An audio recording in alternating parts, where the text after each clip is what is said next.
তো চলুন বেশি কথা না বাড়িয়ে আমরা কাজ শুরু করে দেই। আমরা এই প্রজেক্টের ভিতরে স্টেপ বাই স্টেপ আমাদের যে ডিজাইন রয়েছে সেই অনুযায়ী আমরা কাজ শুরু করব। তো আমাদের অলরেডি এলিমেন্টর প্রো এবং আমাদের যে প্লাগইনস বা থিম যেগুলো দরকার সব ইনস্টল দেওয়া হয়ে গিয়েছে। এখন আমরা এক এক করে কাজ শুরু করব।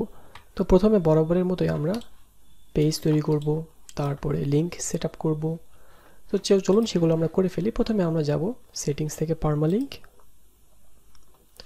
তারপরে আমরা পোস্ট নেম সিলেক্ট করব এখানে, দেন সেভ চেঞ্জ। এরপরে আমরা আমাদের রিকোয়ার্ড পেজগুলো করে ফেলবো। তো রিকোয়ার্ড পেজের মধ্যে আছে ধরুন হোম,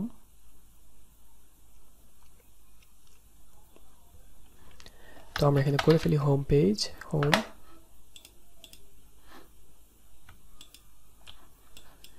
তারপর এখানে আছে অ্যাবাউট মি। এখানে খেয়াল করুন ডিজাইনের মধ্যে কিন্তু অ্যাবাউট মি পেজটা রয়েছে, হ্যাঁ রয়েছে।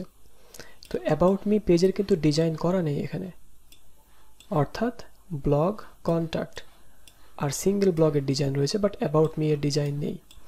তো এরকম আমরা কিছু কিছু এর মধ্যে এক্সট্রা ইনক্লুড করব যেগুলি থাকবে না।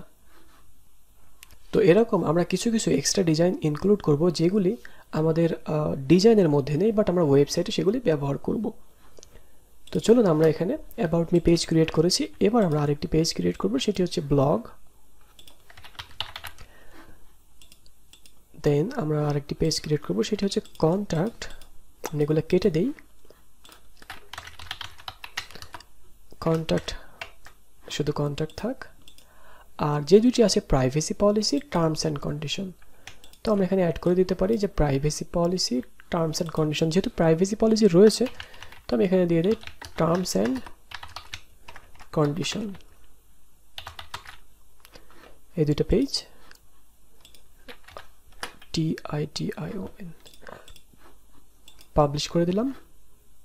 তো পেজ ক্রিয়েট করা হয়ে গেছে। আমরা একটু অল পেজে যাই, দেখি কি কি পেজ রয়েছে। আর প্রাইভেসি পলিসিটাকেও আমরা পাবলিশ করে দিই।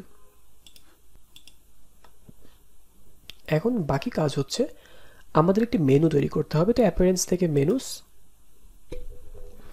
এবার মেনু তৈরি করার জন্য আমরা এখানে একটা নিউ মেনু তৈরি করব। তো ধরুন প্রাইমারি মেনু নামে একটি নিউ মেনু ক্রিয়েট করব।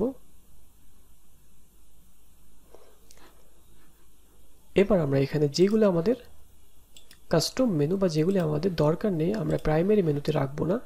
তো যেমন ধরুন আমাদের হোম পেজ প্রয়োজন আছে, তারপরে অ্যাবাউট মি, ব্লগ, কন্ট্যাক্ট, আর নিচের দুটি আমাদের প্রয়োজন নেই, অর্থাৎ এই দুটি আমাদের প্রাইমারি মেনুতে দরকার নেই। তো আমি এবার সেভ দিয়ে দিলাম।